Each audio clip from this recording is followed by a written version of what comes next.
Seja muito bem-vindo ao podcast Morar e Investir, um podcast onde nós discutimos estratégias para você aumentar o seu patrimônio e ter renda de aluguéis. E eu sou o Paulo Von Hatt. Vinícius Longatti. E no episódio de hoje nós vamos falar sobre as melhores formas de ter rentabilidade e multiplicar o patrimônio com imóveis. E para discutir esse assunto aqui, hoje a gente trouxe um convidado muito especial, o nosso querido Bruno Chueri.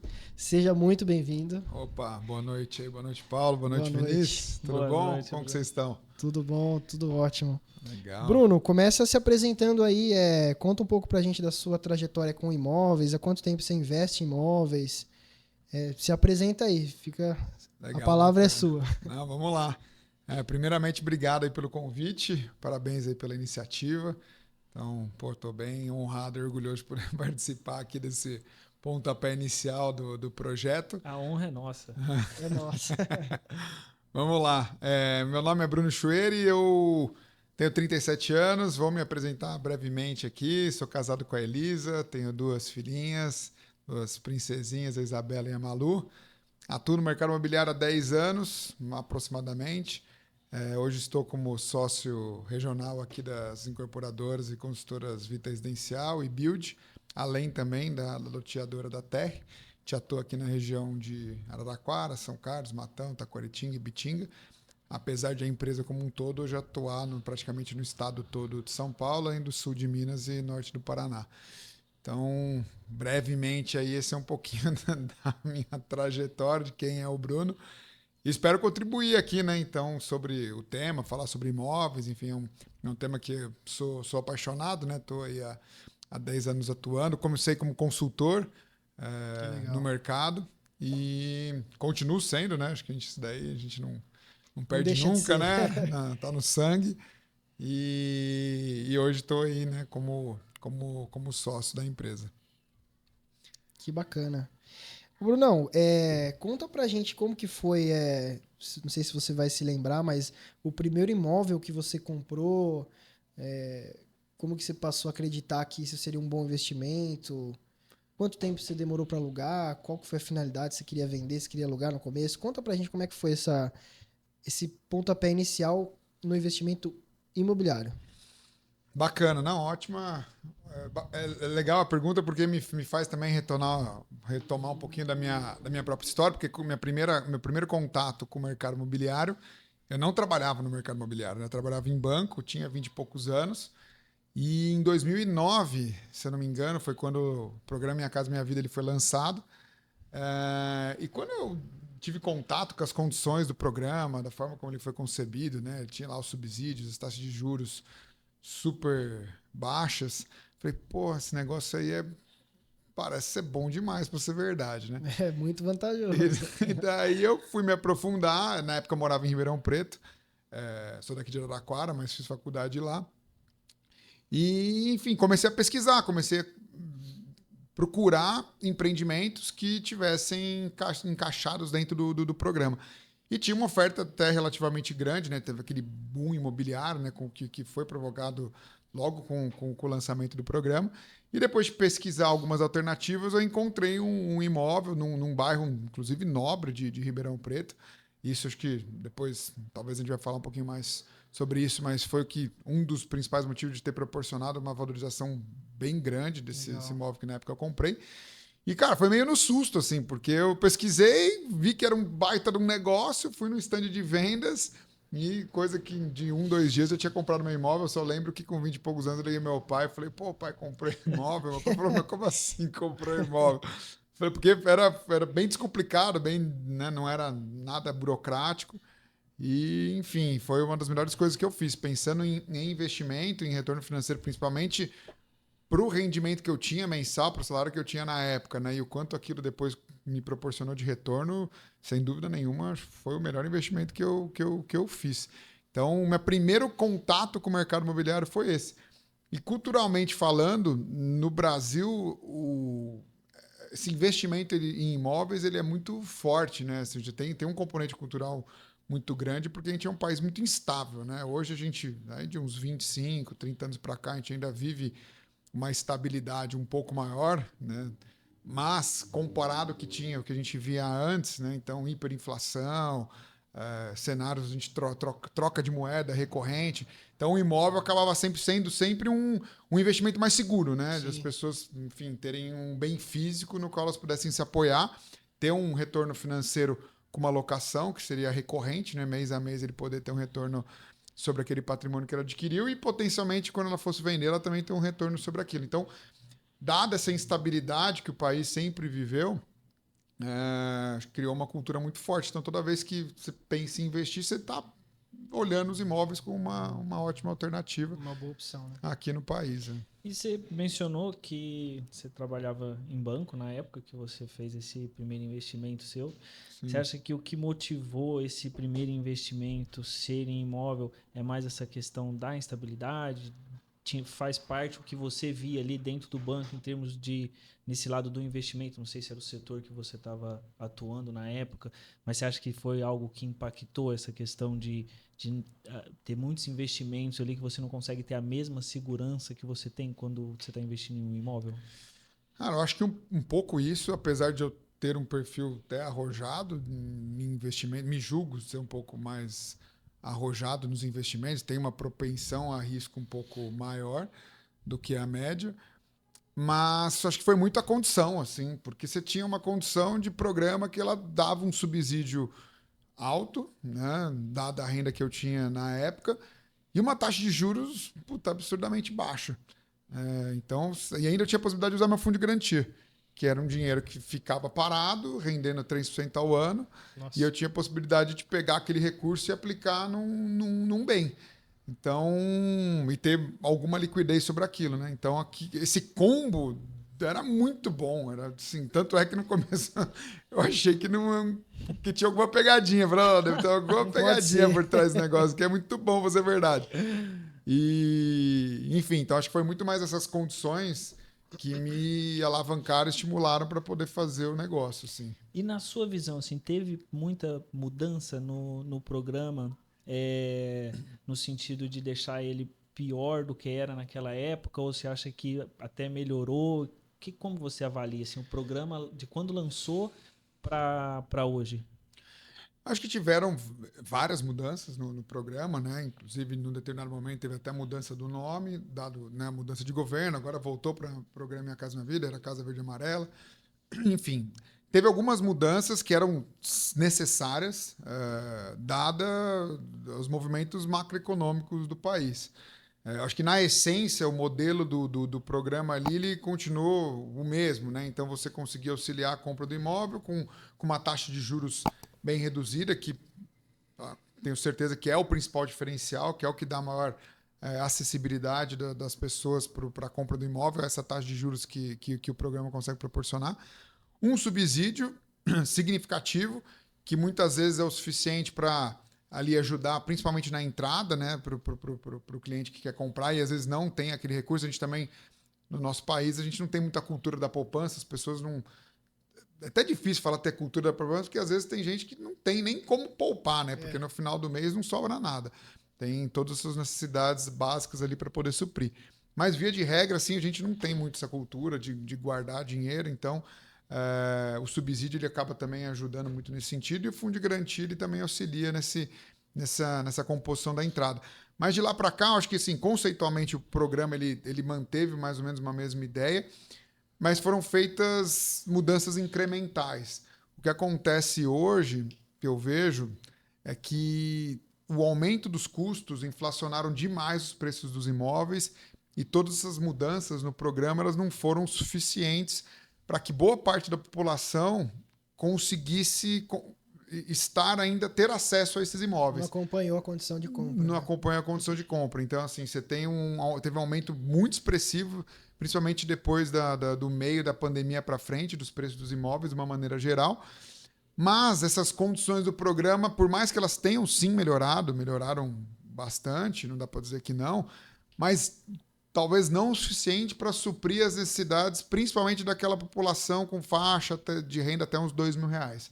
Hoje ainda é muito difícil, ainda é apertado para esse público conseguir fazer a compra do imóvel nos preços que são praticados hoje, né? Então, acredito que ainda tenha aqui algum, e acredito que isso deve estar sendo debatido, enfim, que alguns novas melhorias ou incrementos no programa deverão acontecer para que esse público que hoje é a maior parte, a base da nossa sociedade, né, que ele volte a ter um acesso um pouco mais facilitado para a compra do imóvel.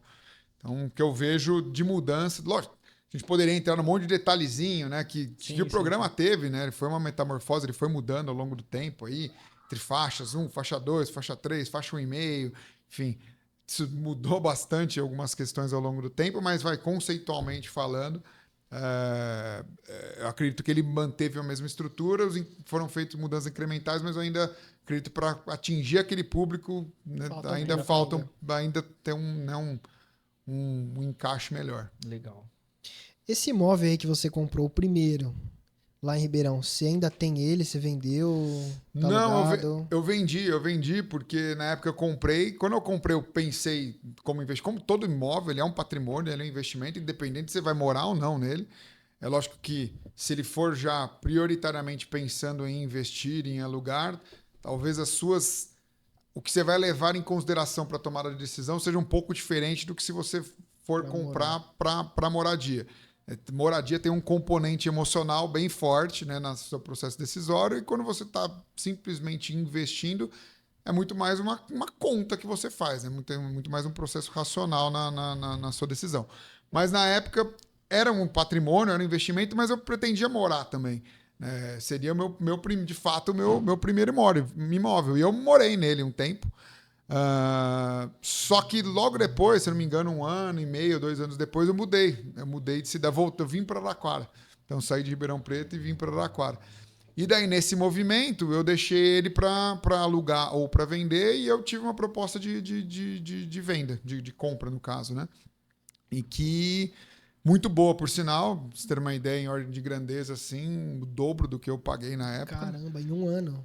Não, em 1 ano não. Da época que eu comprei até quando eu vendi, tinha dado mais ou menos uns 3 anos e meio. Você comprou ele na planta? Comprei na planta. Comprei na planta, então teve ali mais ou menos 1 ano e meio para entrega. E depois eu fiquei morando mais esse 1 ano e meio. Acho que foi mais ou menos isso. Então deu uns 3 anos e meio aí da data que eu comprei até a conclusão aí da venda, né? E dobrou o valor do imóvel. E tem um fato curioso nisso tudo, porque eu vendi, então a compra e venda, né, essa operação como um todo, ela foi muito rentável. Eu fiquei aqui em Araraquara mais 1 ano e meio, e depois voltei para Ribeirão de novo. Inclusive foi quando eu comecei a minha trajetória na empresa, no Vita. Comecei pela Vita. E daí, quando eu voltei, o primeiro imóvel que eu fui procurar para alugar foi o meu próprio imóvel. O imóvel que eu tinha vendido. Porque, enfim, tinha um apego emocional, gostava da localização. A localização era muito boa ali na Nova Aliança. Para quem conhece Ribeirão Preto, uma região muito boa. Ficar perto, entre os 2 principais shoppings da cidade, pertinho da saída para Araraquara. Enfim, a localização era muito boa. Eu já tinha morado lá, gostava, né? Já tinha os armários que eu tinha feito na época. Tava, por que não, né? Daí eu liguei para a proprietária e, coincidentemente, tinha acabado de vagar, assim. Tipo, eu estava com um inquilino, acho que tinha acabado de sair. Daí eu perguntei para ela se ela tinha interesse de alugar. Ela falou, poxa, claro. Chegamos lá num valor que ficava bom para ambas as partes. Aluguei e depois morei mais 2 anos de aluguel no apartamento. Então, tive um ciclo completo com esse imóvel, né? Mas a experiência foi Nossa, que bacana essa história de você vender e a pessoa depois te alugar. Isso aí a localização realmente era boa. Exatamente. E eu acho que esse foi até um dos principais motivos de o imóvel ter valorizado tanto. Lógico que a gente estava num boom imobiliário, então, né, aquela efervescência, tudo valorizava bastante naquela época. Mas o fato de ele estar localizado numa região nobre, com um potencial de valorização. Naquela época ainda a Nova Aliança não era tudo que é hoje, assim, né? Nem existia o Shopping Iguatemi, enfim. Então, mas já era um vetor de crescimento muito grande da cidade para um médio alto padrão, e a gente estava falando de um produto econômico, né? Então era como se ele era 2, 3 produtos econômicos dentro de um universo de produtos com ticket médio muito mais alto. Então, de alguma maneira, aquilo lá alavancou também a valorização do meu imóvel e ajudou bastante eu ter conseguido vender ele pelo dobro do que eu paguei. E na época, legal. assim, você já tinha essa noção que, cara, o vetor de crescimento da cidade é o que vai impactar para eu ter uma valorização mais alta nesse imóvel? Ou foi mais uma decisão emocional mesmo? Tipo, eu gosto de lá, é uma localização boa, porque pelo que você falou, não é o que é hoje, né? E assim, às vezes a gente imagina que o negócio tem, o local tem muito potencial de crescimento, né? Mas nem sempre é para lá que a cidade está crescendo. Tem todo um vetor, tem todo um plano diretor da cidade e tudo mais. Perfeito. Aí mais que você falasse um pouquinho se você já tinha essa noção na época ou se não foi mais emocional mesmo.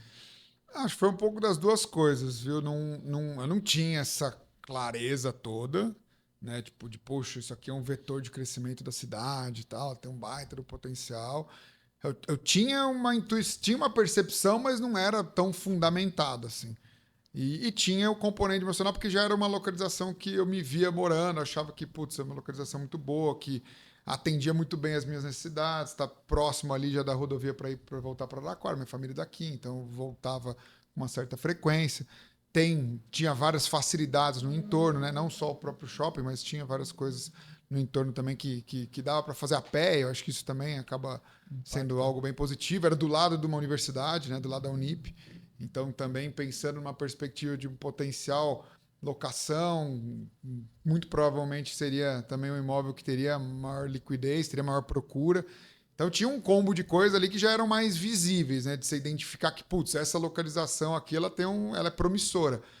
Mas confesso também, eu não consigo, jamais imaginaria que aquilo lá ia virar o que virou, né? Hoje aquela região é uma das mais valorizadas da cidade. Sim. Então, mas assim, tinha já esse feeling. É extremamente importante para quem está comprando imóvel se atentar a isso. Assim, a localização Um dos pontos é um dos principais. pontos principais, sem dúvida nenhuma. E não só a localização do hoje, mas também o que você projeta para amanhã. É lógico que o projetar para amanhã não é muito simples, né? Mas você consegue identificar alguns indícios do que potencialmente aquela região vai virar, né? Então, lá já tinha alguns indícios como esses que eu mencionei, né? Você tinha o principal shopping da cidade, você tinha uma universidade do lado, você já via várias construções acontecendo num padrão bacana, tal. Então, acabou que, enfim, virou algo até maior do que eu imaginava, mas já tinha indícios bem Tinha fortes. indícios, né? É legal isso que você falou de você identificar aspectos legais que seria para você morar, né? Próximo a principais pontos da cidade, faculdade e tudo mais.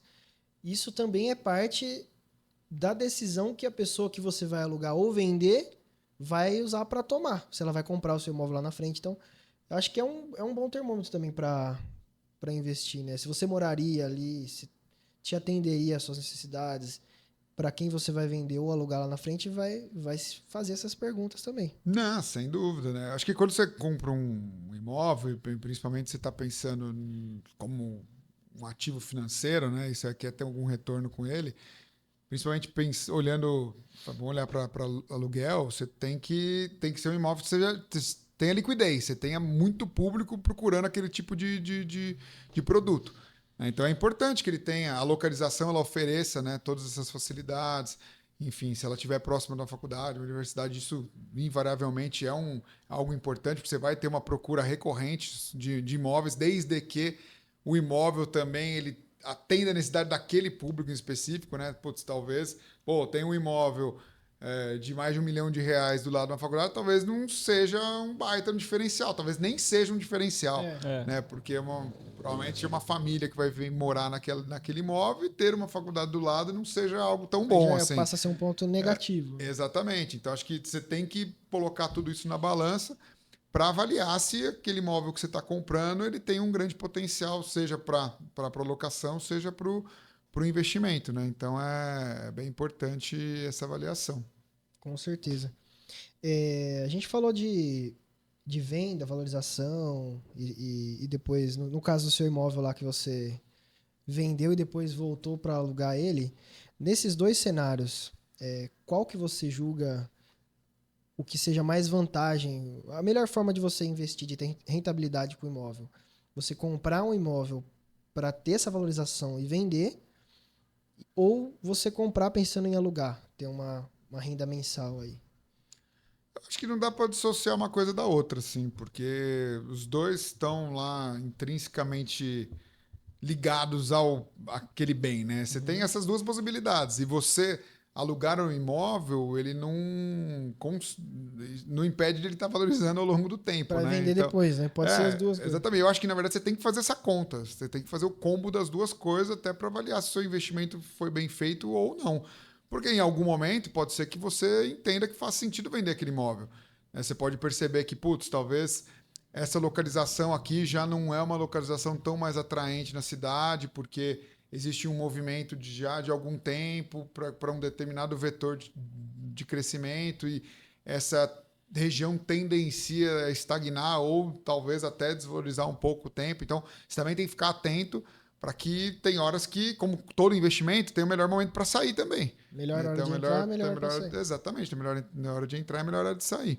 Então, tem que colocar isso na conta, né? E daí você, na hora que for pontuar tudo e colocar lá na ponta do lápis, da data que você comprou o seu imóvel, quanto você desembolsou naquele determinado momento, versus o que você foi rentabilizando com o seu aluguel, mais o potencial valor de venda, você tem que colocar tudo isso na conta e ver o quanto de fato aquele imóvel te rentabilizou. Então, eu não dissociaria as duas coisas, eu colocaria elas como num combo só. Acho que tem que olhar as duas coisas. Acho que não tem. E outra, se um imóvel tem grande potencial de locação, consequentemente, ele vai ser um imóvel valorizado. Né? Dificilmente você vai ter um imóvel que, poxa, ele é bom de locar. E ele vai ser bom para vender. E ele não é bom de vender, assim, tipo, dificilmente, até porque uma coisa está conectada na outra, né? Então, eu não olharia separadamente, não. Tem uma pergunta bacana aqui, que é, olhando para esse cenário de locação, a gente tem a locação convencional de contrato e tem os aplicativos como Airbnb, Booking, Locação por temporada. Locação por temporada. Perfeito. Você tem alguma preferência? Você já investiu nos dois? Qual que é mais vantajoso? Cara, eu acho que vai muito mais uma vez, como todo investimento, você tem que olhar para... Primeiro, um exercício de autoconsciência, né? Qual que é o seu perfil? Quanto propenso ou avesso a risco você é? Tudo bem que a gente está falando de imóvel por si só já é um bem mais estável, né? Mais consolidado. Mas até nessas nuances também você tem que fazer essa avaliação. Porque na minha visão, quando você vai para um Airbnb, via de regra, né? E é lógico, é uma média, mas isso nem sempre se aplica, né? Mas na média, você consegue ter uma rentabilidade maior do que um aluguel convencional. Qual que é a contrapartida? Né? Acho que tudo tem também os seus... Não tem nada que é 100% né, bom ou 100% ruim. Você também tem uma instabilidade maior, porque você faz contratos curtos, né? Às vezes semanas, meses, às vezes até dias, enfim. Então você tem uma oscilação, uma imprevisibilidade muito maior do que se você fizer um contrato tradicional, que vai ser normalmente no mínimo 1 ano. Né? Então você tem uma previsibilidade de um rendimento sobre aquele patrimônio que você sabe que vai acontecer por um X período de tempo. No caso de um Airbnb, não. Né? Você potencialmente vai ter uma rentabilidade maior, o que é, puxa, bom pra caramba. A gente fala às vezes 20%, 30% maior que um aluguel tradicional. Mas você tem essa imprevisibilidade. E pode ser que, enfim, em um determinado momento, o imóvel fique mais tempo desocupado e da hora que você coloca na conta final, isso leva a rentabilidade dele um pouquinho para baixo. Enfim, então tem tudo isso. E além de também te gerar um trabalho um pouco maior na gestão desse imóvel, né? Porque, enfim, você vai estar... Um entra e sai muito maior. Um entra e sai muito grande, exatamente. Então, assim, melhor ou pior, acho que não tem melhor ou pior. Daí é muito do seu perfil, né? Do que você está buscando. Mas acho que as duas opções são boas, né? E obviamente que a localização... Acho que é mais alternativas, né? Talvez antes a gente era mais engessado, né? Você tinha, era só aquele tipo de contrato com prazos pré-determinados. Eu acho que agora flexibilizou, democratizou. Então ficou melhor, sem dúvida nenhuma. Muita gente que aluga um quarto da própria casa para Airbnb. Né? Perfeito, então exatamente. Então você consegue rentabilizar de formas que há pouco tempo atrás você não conseguiria, né? Então eu vejo com muito bons olhos aí esse movimento todo. Dentro desse modelo de locação por temporada, eu já ouvi falar, nunca fiz nenhuma locação nesse sentido, mas já ouvi falar que tem pessoas que trabalham focadas nesse modelo de locação, né? Que fazem os mesmos trabalhos que uma imobiliária faz, porém focado em locação por temporada, no sentido de levar a pessoa lá, abrir a porta, depois colocar a faxineira para poder fazer a limpeza, deixar ele pronto para receber outra pessoa. Aí eu não sei se a forma que você já alugou era nesse sentido ou não era, você que tomou a frente desse trabalho de ter que ir lá, entregar a chave e tudo mais, ou colocou alguma pessoa, como que você avalia que tem esse trabalho a mais, assim? Não, eu também coloquei uma pessoa, na verdade, uma imobiliária, que também tomou frente, fez esse serviço. Eu não cheguei a fazer locação por prazos muito curtos, diários ou semanas. Fiz por mês, faço até hoje, inclusive, por mês. 1 mês, 3 meses, 6 meses. Quando eu falo mais trabalho, lógico, quando você está terceirizando, tem uma pessoa que vai fazer isso, enfim, e é remunerada de uma maneira justa, porque realmente tem um trabalho nisso Sim, tudo, sim. né? Mais, enfim, porque tem a troca, né? Então, enfim, não sei se necessariamente é um trabalho, mas talvez a imprevisibilidade, né, das mudanças e você ter menos certeza do que vai acontecer, né? Então, daí eu volto lá para o exercício de autoconsciência, né? Qual que é o seu perfil, né? Você lida bem com isso? Ou você é o tipo de perfil que gosta de ter um pouco mais de previsibilidade?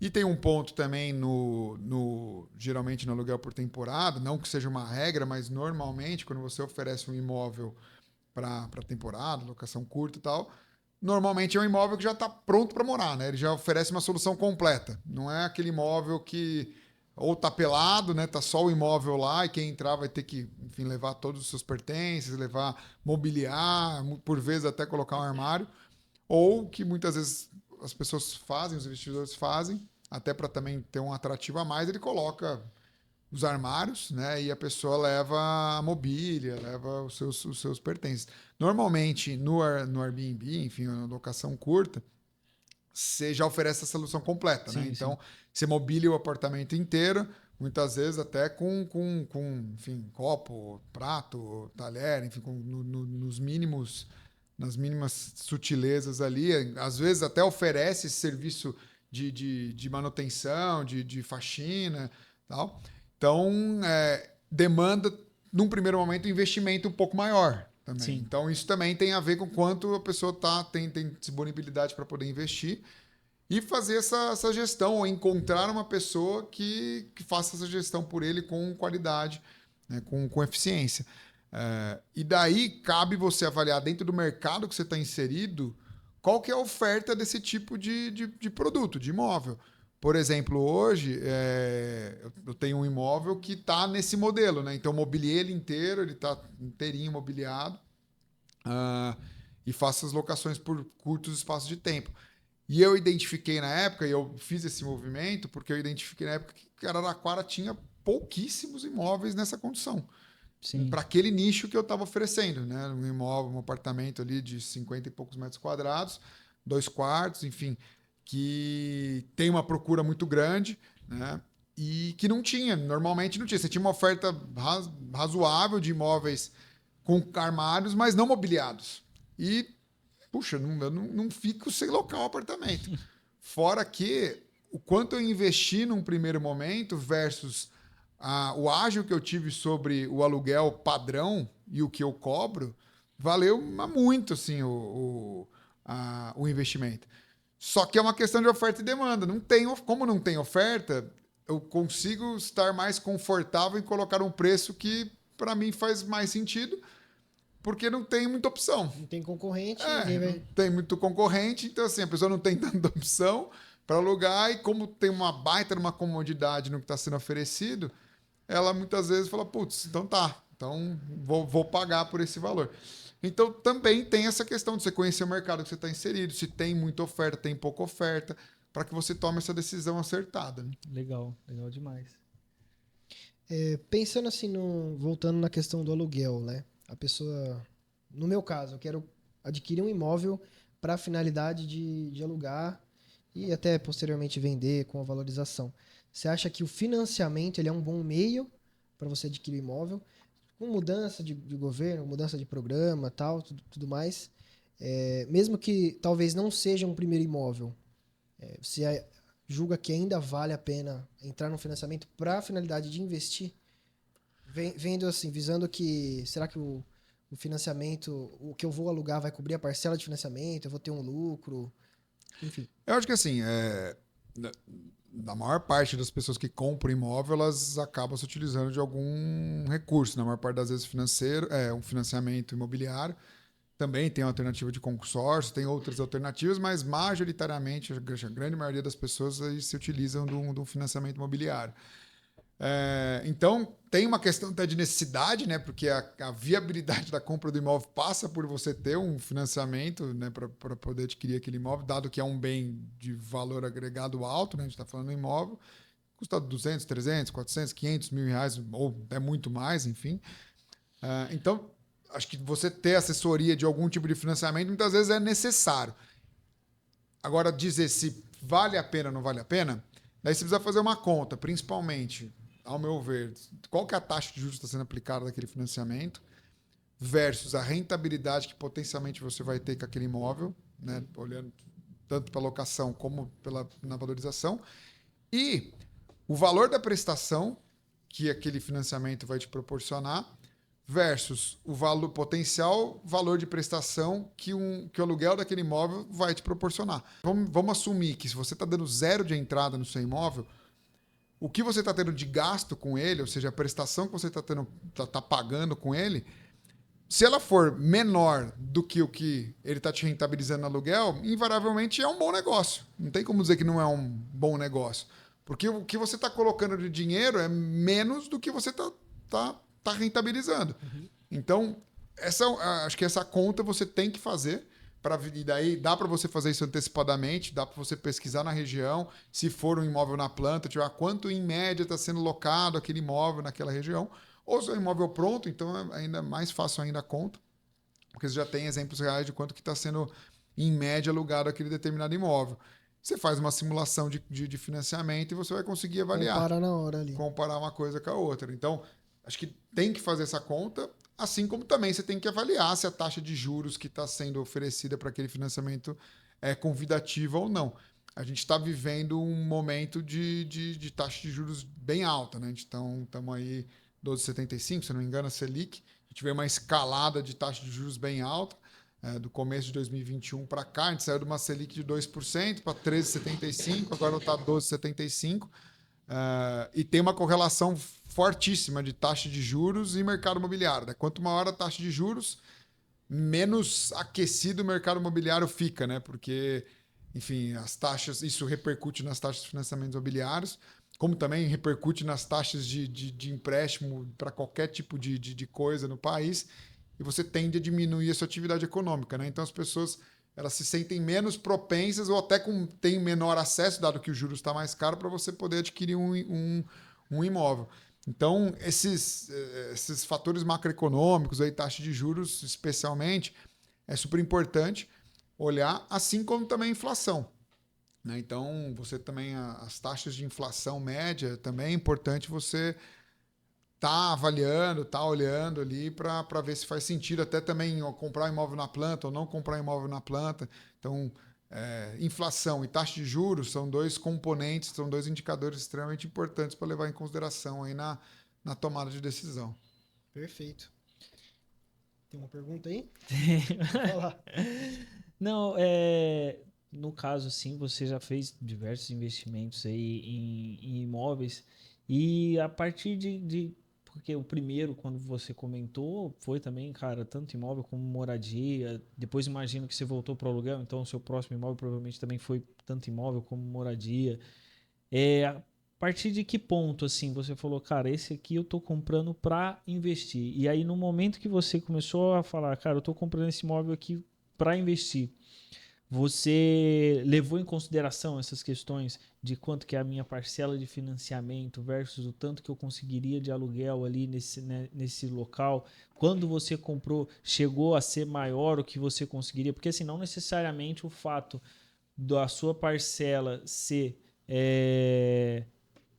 menor que o aluguel ou maior é o que vai determinar se aquele investimento está rentável ou não. Sua parcela pode ser maior do que o que você vai conseguir naquele imóvel, mas tem a questão da valorização do imóvel. Então, você mesmo assim pode conseguir dinheiro, mesmo que a parcela do financiamento seja maior do que o valor de locação.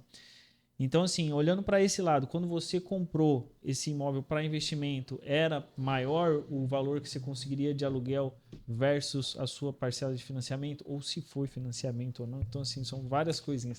Não, lógico. A gente pode citar esse exemplo até desse imóvel aqui, que foi até o imóvel nosso aqui do Vita, o Acácia Residência. Sim. Na época que eu comprei, falando até em números, né, ficar mais claro, assim, a prestação acho que era uns R$ 1.200, se eu não me engano. Hoje ela está menor, porque a gente foi utilizando o fundo de garantia ali, conforme tinha possibilidade, então a prestação também foi reduzindo.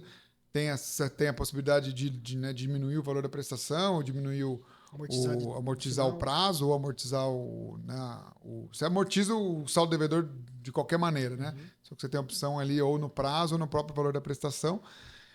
E na época já, então, essa prestação ela girava em torno de R$ 1.200 quando o imóvel foi entregue e a locação desse imóvel ela estava girando em torno de... Daí, mais uma vez, né? No meu caso, eu mobiliei ele, né? Então eu deixei ele todo pronto para uso, né? Então fiz um investimento, fiz um aporte de investimento implica num investimento um pouco maior ali logo na entrega. Então não só coloquei armário, mas mobiliei ele. E o valor do meu aluguel é o dobro do que era a minha prestação. Então assim, fez muito sentido. Mas independente se eu tivesse feito esse movimento do mobiliar ele, oferecer da forma como hoje ele é oferecido, o aluguel médio também, que hoje você identifica ali no prédio, ele também é, em média, maior do que esses 1.200 aí, que era a minha prestação na época, né? Você percebe que hoje, na média, o pessoal aluga ali R$ 1.700, R$ 1.800. Então, sem dúvida, isso foi um fator decisório para mim, né? De fazer via financiamento. Na época, a taxa de juros também ainda era uma taxa de juros mais atraente. A gente se enquadrou ainda num modelo chamado Procotista, que tem um funding do fundo de garantia, então era uma taxa de juros até um pouquinho menor. E essa composição toda, né, fez sentido na hora de tomar a decisão. Né, o valor do imóvel também estava um valor atraente, porque eu peguei logo no lançamento. Então, também, olhando para investimento, também isso... o preço do imóvel sempre é importante, né? Você tem que entender se o valor daquele imóvel está adequado, se é uma boa oportunidade, se não é. E via de regra, quando você compra ele na planta, especialmente ali na fase de lançamento, as construtoras, de uma maneira geral, tendenciam a ser um pouco mais agressivas nos preços que elas vão praticar, né? Até para emplacar o produto no mercado. Então, quem compra ali, logo no começo, aquela história, bebe água limpa, né? Então, quem chegar primeiro vai beber água limpa. Exatamente. Então, teve todo esse combo de coisas aí que fizeram muito sentido. E, putz, daí o investimento foi extremamente acertado. E quando você pegou na planta? Sim, peguei na planta. E você já tinha uma noção de que, esquecendo a questão da locação por temporada, você já tinha uma noção que, cara, quando ficar pronto, isso aqui vai estar dando para alugar por uns R$ 1.700, R$ 1.800? Eu já imaginava que ia girar em torno de... Para ser sincero, achava que ia girar em torno de uns R$ 1.500. R$ 1.500, R$ 1.600. Porque na época a gente também não tinha oferta daquele tipo de produto na cidade. A gente foi a primeira consultora que ofertou aquele tipo de produto na cidade. Você tinha um vácuo muito grande, né? Você tinha os produtos de entrada econômico, que são os nossos TR+3, que a gente chama, né? E daí você tinha, dali para o próximo passo, tinha um vácuo muito grande, né? Você saía de produtos de R$ 140 mil para depois ir para 350 mil reais. E a gente foi, na época, a primeira consultora que lançou um produto ali intermediário, né? Na época, acho que foi comercializado a uns 170, 175 mil reais. Torre alta, enfim, que oferecia já alguns diferenciais do que o produto econômico de entrada não oferecia. Então, essa correlação, mais uma vez, de oferta e demanda também torna o produto bem atraente, né? Então, na época, você tinha os produtos TR+3 pegavam uma alocação média de R$ 1.000, 800 mil reais. Falei, pô, esse tipo de produto aqui, pela falta de oferta dele no mercado, muito provavelmente a gente vai ter um upgrade razoável, né? Então, eu imaginava ali R$ 1.500, R$ 1.600. Ficou até um pouco maior do que hoje tem sido praticado, né? A gente está na média 1.700, 1.800. E dado o fato de eu ter mobiliado ele, eu consegui aí um incremento bem significativo. Ô Bruno, agora aquela dica de ouro para quem está assistindo a gente. Você enxerga que ainda tem algum tipo de produto ou alguma faixa de produto de preço que ainda não está sendo ofertado pelas construtoras em Araraquara e que se tiver algo nesse sentido, cara, vai ser A pergunta é um boa, hein? ótimo investimento? Então, essa pergunta aí. É boa.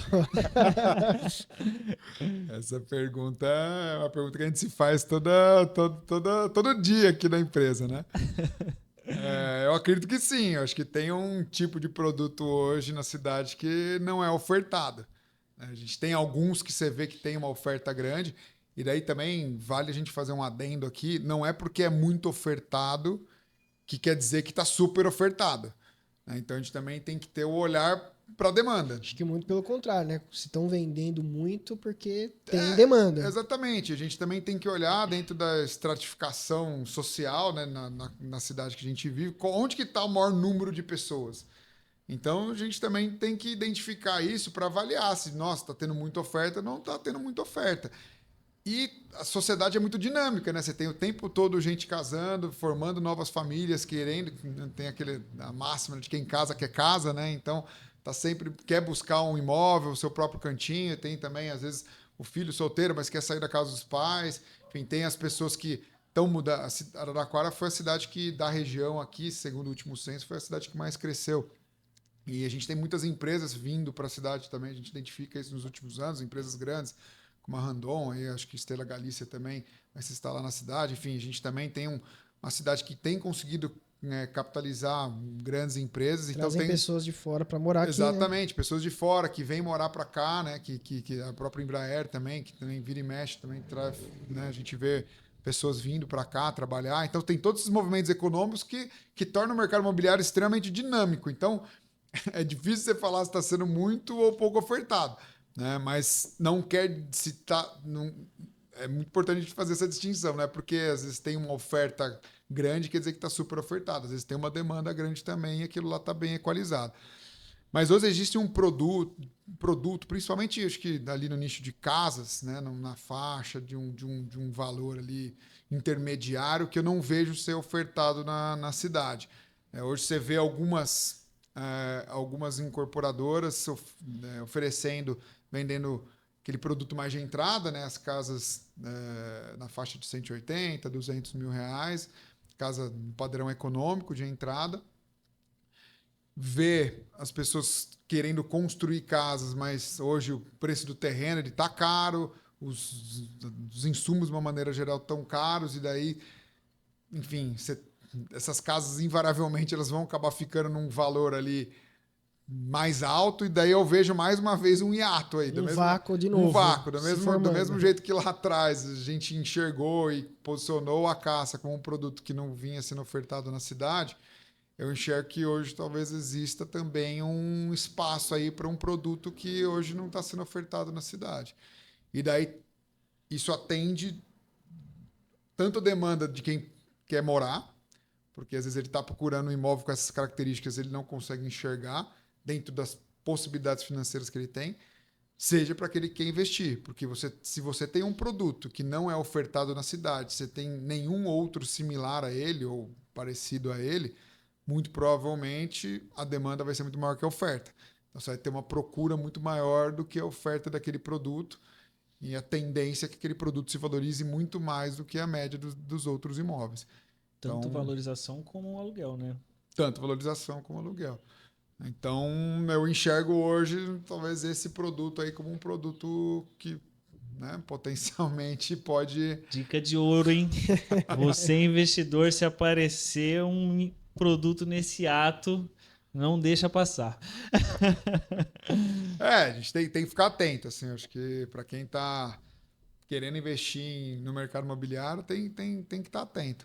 Os produtos que você está buscando tem que ter algum diferencial. A gente falou muito de localização, a gente falou de preço, mas de comodidade, né, do entorno. Falou de tentar olhar um pouco para o futuro, sair só do presente, mas olhar o que potencialmente aquela região, o que vai acontecer com ela. Isso dá para a gente ter alguns insights. Mas é importante também você ver a diferenciação, né? Até mesmo em produtos que são bastante ofertados na cidade, Vamos dizer que, puxa, aquela determinada planta, naquela metragem, a gente vê bastante oferta na cidade, mas aquele que você está adquirindo, ele tem algum diferencial competitivo? Ele tem algo que só ele tem? Ou que pouquíssimos outros imóveis têm? Putz, se ele tiver, ele já se diferencia dos demais. E ele, com certeza, tem um potencial de valorização maior e tem um potencial de locação maior. Porque quem vai locar, fala, poxa, eu quero ter isso aqui também. Né? Então, frente às outras opções que ele vai ter no mercado, aquele com certeza vai sair na frente, porque ele vai ter coisas que outros não têm.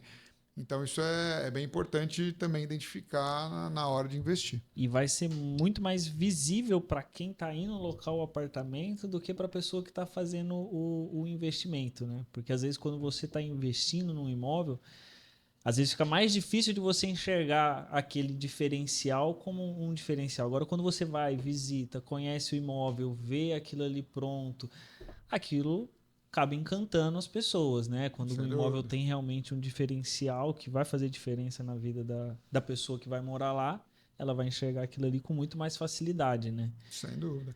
Vou fazer um jabazinho aqui. Vamos lá. Mas, por exemplo, né? Acho que um exemplo bem claro aqui que enfim, a gente está falando algo que é real, né? Você pega, por exemplo, os nossos últimos lançamentos da linha Plus aqui do Vita na cidade, tanto o Vistas Botânico Flamboyance como o Vistas Botânico Ortiz, são 2 produtos que oferecem um lazer na cobertura. Cara, que outro produto na cidade oferece um lazer na cobertura? Nenhum. São os únicos 2 produtos. Isso está falando de qualquer ticket. Né, de qualquer valor de produto. Você não tem nenhum outro empreendimento, a não ser esses 2 que hoje oferecem. Alto, médio, padrão. O lazer na cobertura. Não tem nenhum. Exatamente. Então é um baita de um diferencial. Isso tenho certeza absoluta que na hora, né, seja da valorização daquele imóvel, seja numa potencial locação, vai fazer diferença. Né? É um diferencial competitivo. Quem for comprar ou alugar vai levar em consideração. Não tenho dúvida nenhuma. E daí, na hora de ele escolher entre as várias outras opções que ele tem no mercado, ele falou, opa, calma aí, só esse te oferece isso que eu tô vendo aqui. Então, é um diferencial. E além de ser um diferencial por si só, ele proporciona algo que tem um intangível, que é qualidade, a experiência. Ele te oferece uma experiência diferente. Então, isso é difícil de você conseguir mensurar, né, em termos financeiros, mas com certeza tem uma repercussão. Isso para quem morar lá depois. E assim, teve uma matéria, acho que, se eu não me engano, da Folha, que saiu recentemente, que coloca isso de uma forma tangível, né? Que ela mostrou que os imóveis que têm lazer na cobertura teve uma valorização 20% maior do que os outros imóveis. Depois eu vou até colocar na descrição do vídeo essa matéria. Legal, porque perfeito. Deixa o tangível para o investidor, né, cara? Tá vendo? É número. É número, exatamente. E no fundo, o investimento é preto no branco, né? Você quer, que a gente falou lá atrás, moradia tem um componente emocional muito forte. E o investimento é racional, você quer ver o que de fato aquilo lá vai te rentabilizar. Então, quando o produto traz diferenciais que estão conectados com as necessidades ou com o comportamento daquela sociedade que ele está inserido, a tendência é que aquilo valorize mais. Né? Perfeito. Brunão, nós estamos seguindo aqui para a reta final do nosso podcast, nosso episódio de hoje, e tem algumas perguntas aqui que eu preparei para mim, para eu me informar um pouco. Vamos lá, espero que eu consiga ajudar. Com certeza vai. Então, pensando... Imagina que, como se fosse o Bruno hoje, com a cabeça, o conhecimento que tem sobre investimento imobiliário, começando hoje do primeiro imóvel. Por onde começar? Como eu vou escolher o primeiro imóvel? Qual vai ser o meio que eu vou utilizar? Se vai ser um financiamento, se vai ser um consórcio, enfim, alguma forma. Estamos num momento favorável para investir no primeiro imóvel, para quem está investindo no primeiro, na sua visão? Cara, primeiro imóvel, eu estou pressupondo que você vai comprar um imóvel enquadrado dentro do programa, né? Até porque hoje também o teto do programa expandiu até R$350 mil, então o seu leque de possibilidades dentro do programa aumentou assim exponencialmente. Até pouco tempo atrás, nosso teto era 210, então você ficava um pouco mais limitado. Com 350 mil, você tem um universo de possibilidades muito mais amplo. Cara, nas condições do programa, não tem hora ruim pra você comprar seu imóvel. Não tem hora ruim. Porque melhor foi ontem. Porque a condição é muito favorável, né? Você está blindado pelas todas essas questões macroeconômicas. A Selic ela não interfere diretamente no programa. A taxa de juros ela é também subsidiada. Então, ela está ancorada ali no fundo de garantia, que é um funding barato. Então, você tem uma taxa de juros baixa. Você tem a possibilidade, em alguns casos, aí depende da sua renda, de ter subsídio ou não. Enfim, mas nem acho que isso seja o mais preponderante no seu processo decisório. Mas tendo uma taxa de juros tão acessível quanto ela é hoje, e você ter a possibilidade de usar o seu fundo de garantia, para quem tem um fundo de garantia retido, que rende lá 3% ao ano, e você poder aplicar isso num bem que depois vai te trazer um benefício, seja na moradia ou seja na valorização do seu patrimônio, cara, enfim... Não tem argumento. Não consigo encontrar argumento que jogue contra. Assim. E eu fui uma prova real disso, assim, sabe? Daí eu acho que dentro desse cenário, cabe... Então, vamos assumir que, superada essa questão que financeiramente faz sentido, se você estiver adquirindo dentro do programa, independente do momento econômico, é você fazer aquele deverzinho de casa de pesquisar, que é tudo que a gente foi falando um pouquinho hoje. Putz, localização desse empreendimento, tem diferenciais. Acho que é legal também, principalmente se você for comprar um imóvel na planta, você também pesquisar a construtora, a incorporadora, ver o histórico dela, ver o que já tem entregue. Enfim, isso também é importante, porque você está comprando um imóvel na planta, o bem não está pronto, não está físico, né? Então, isso também é importante. Então, acho que é fazer esse deverzinho de casa para que a sua escolha, dentro das opções disponíveis, seja mais acertada, mas que atenda melhor a sua necessidade, não só pessoal, né, dos seus interesses pessoais, mas também olhando nessa ótica de investimento. Perfeito. Tem uma última pergunta aqui, então. Se, na sua visão, onde as pessoas mais erram na hora de investir no imóvel? Se você conhece alguém que, não que tenha tido um prejuízo, mas que não acertou na escolha, ou que não... Enfim, algo que você enxerga que a pessoa possa ter mais errado na escolha de um investimento imobiliário. Cara, no fundo, acho que é basicamente as mesmas avaliações que você tem que fazer para fazer uma boa escolha são as mesmas para você não fazer uma má escolha, né? Então, eu acho que muitas vezes... Mas você conhece algum caso para contar pra gente? De investimento De mal alguém que fez feito? cagada, Alguém que fez cagada. Putz, cara, assim... A gente tem vários exemplos que você olha, e daí não dá para... Puxa, acho que a pessoa, enfim... não dá para dizer que foi cagada, né? Porque ninguém vai imaginar. Mas muitas vezes, quando você compra um imóvel na planta, e a gente, infelizmente, aqui em Araraquara, a gente tem vários exemplos, né? De comprou o imóvel não entregou. Ou tá aí até hoje para entregar, tal. Então não, acho que não dá nem para, não tem como a gente colocar nesse bolo, porque as pessoas são vítimas, né, de uma situação que talvez era completamente imprevisível. Sim. Daí eu reforço que é importante você pesquisar para entender melhor, né, qual que é a empresa, qual que é a consultora que você está comprando, qual que é o histórico dela dentro da cidade que ela está atuando, ou no mercado mais amplo, enfim. Pesquisar, né, nos sites aí que você consegue ver recomendações. Acho que é extremamente importante, principalmente se você está comprando imóvel na planta. Então, putz, esse é um ponto, talvez esse é o tipo de situação que eu poderia citar como uma situação muito ruim, né? Quando compro na planta e depois as coisas não acontecem como eu imaginei. Então, reforço essa pesquisa prévia aí para você escolher uma empresa que tenha repertório, que tenha histórico, né, que seja consolidado. E agora sim, exemplos de, vamos dizer, cara, cagada, vai ter, né? Sempre vai ter, né? Quando você quer saber de verdade onde muitas vezes onde tá a cagada, quando no olho gordo. Porque eu não sei, daí é uma percepção que eu levo para mim, não tem mágica. Não tem mágica. Não existe. Tudo bem, às vezes tem umas barganhas que você encontra ali e tal, uma coisa ou outra, tudo. E daí normalmente para quem está bem capitalizado, né, quem tem dinheiro, muitas vezes consegue aproveitar oportunidades, principalmente quando, né, o mercado está ruim, a economia está ruim. Quem está bem capitalizado consegue se aproveitar das circunstâncias. Vai comprar à vista, vai conseguir um desconto. Exatamente. Ou, puxa, tem pessoas que estão passando por alguma dificuldade, está precisando levantar dinheiro rápido, daí quando você tem a necessidade de vender algo rápido, você dificilmente você consegue atingir o ponto ótimo, né, do investimento, porque você tem uma necessidade de curtíssimo prazo. Então, nesse tipo de situação, quem está com dinheiro na mão consegue fazer ótimos negócios. Mas muitas vezes, sabe quando você olha aquela coisa, nossa, isso daqui, enfim, né, é um negócio da China, né? E daí você vai lá e compra e às vezes o barato sai caro. Então, não citar um exemplo específico, né? Mas acho que como para tudo na vida, assim, né? Você vê que a esmola é muito grande, cara, dá um pazinho para trás, vê se realmente aquilo lá é tudo aquilo que está sendo falado, dá uma pesquisadinha, né? Faz esse dever de casa, não precisa tomar a decisão de bate-pronto e tal. Até porque se o outro lado não está querendo te fazer nem pensar, é porque talvez a proposta dele não seja tão boa assim, né?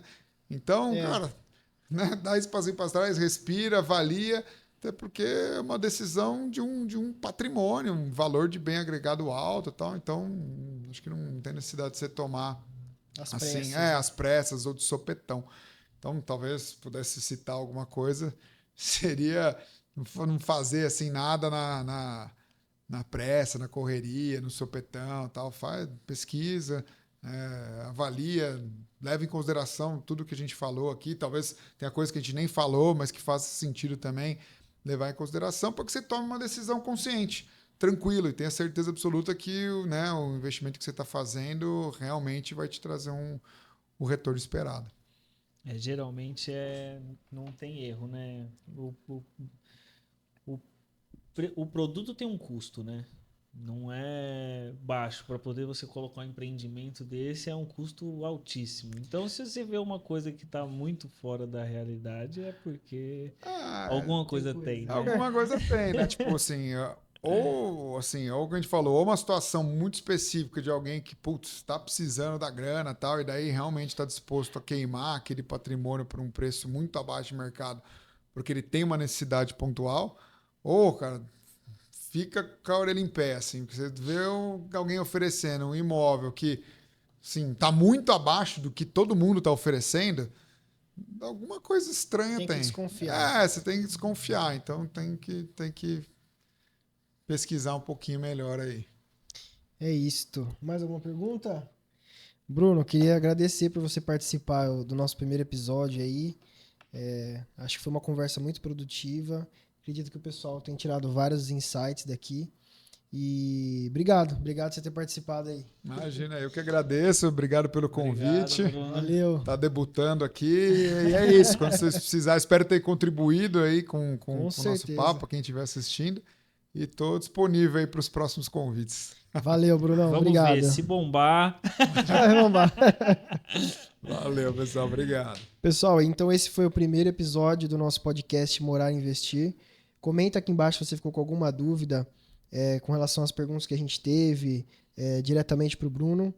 E nós vamos responder, na medida possível, todas as dúvidas e, de repente, a sua dúvida pode virar assunto para um novo vídeo. Se você também tiver indicação de algum convidado, alguém para participar dos próximos episódios, comenta aqui também. É isso? É isso. Obrigado, galera. Valeu. Valeu, boa noite.